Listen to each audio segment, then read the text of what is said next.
and you're going to read a book of Oliver Twist. Chapter 8. Don't believe Nancy, Oliver begged Rose. She'll tell you lies, anything to take me back to Fagin. It's you I believe, Rose promised him.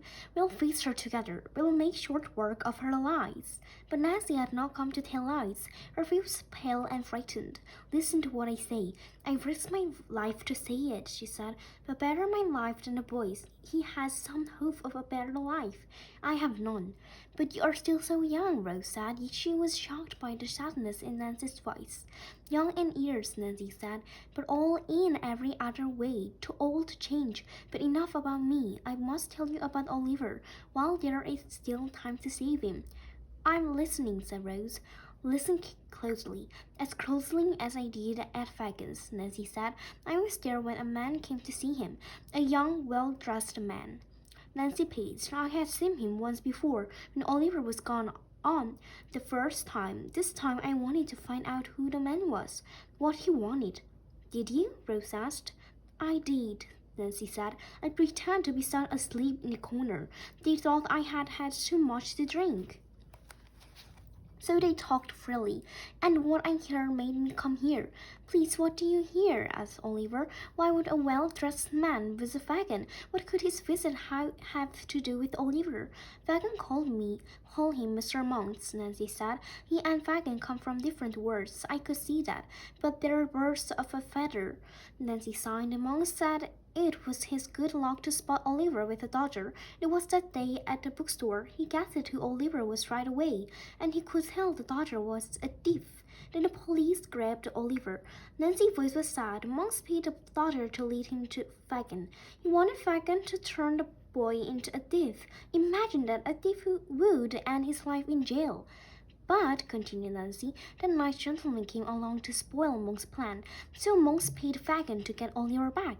Next, Monks went to an orphan's home run by a Mr. Bumble. Monks wanted to make sure he was right about Oliver. He knew who I was, Oliver asked eagerly. Tell me who I am.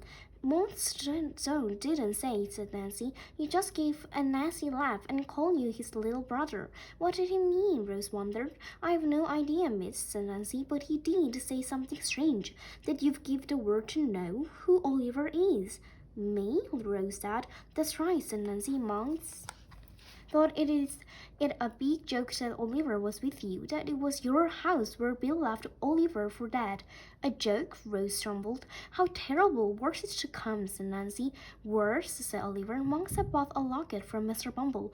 Nancy said that locket was the last hope of anyone saving Oliver. Monks dropped into the river. Now Fagin could feel safe in doing what he wanted with Oliver. Nancy wiped away some tears and continued. Monks stood by the offer he had made. He would pay Fagin for making Oliver a thief. Monks wanted the pleasure of seeing Oliver in jail, or on the gallows. Fagin agreed, said Rose. I can't believe anyone is that evil. You don't know Fagin, Nancy said. He'll do anything for money. Did you find out anything more about the locket? Oliver said. Asked. Nothing, Nancy said. Nothing? Said Oliver. His heart sank. He had felt so close to finding out who he was. Now he was back in the dark. But there is someone who may tell you more, Nancy said. Who? Asked Oliver. I do not know his name, and he does not know mine, said Nancy. That was our agreement, but I can take you to him.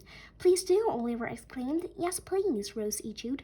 Rose's aunt was napping upstairs. She left her a note saying they would be back soon. Then they found a cave. Nancy gave the driver an address. The man cracked his whip. His horse trucked smoothly to a hotel in the heart of the city. Nancy led them to a room on the third floor. She knocked on the door. It opened, and Oliver thought his heart would burst with joy. Mr. Brownlow, he said. Thank you.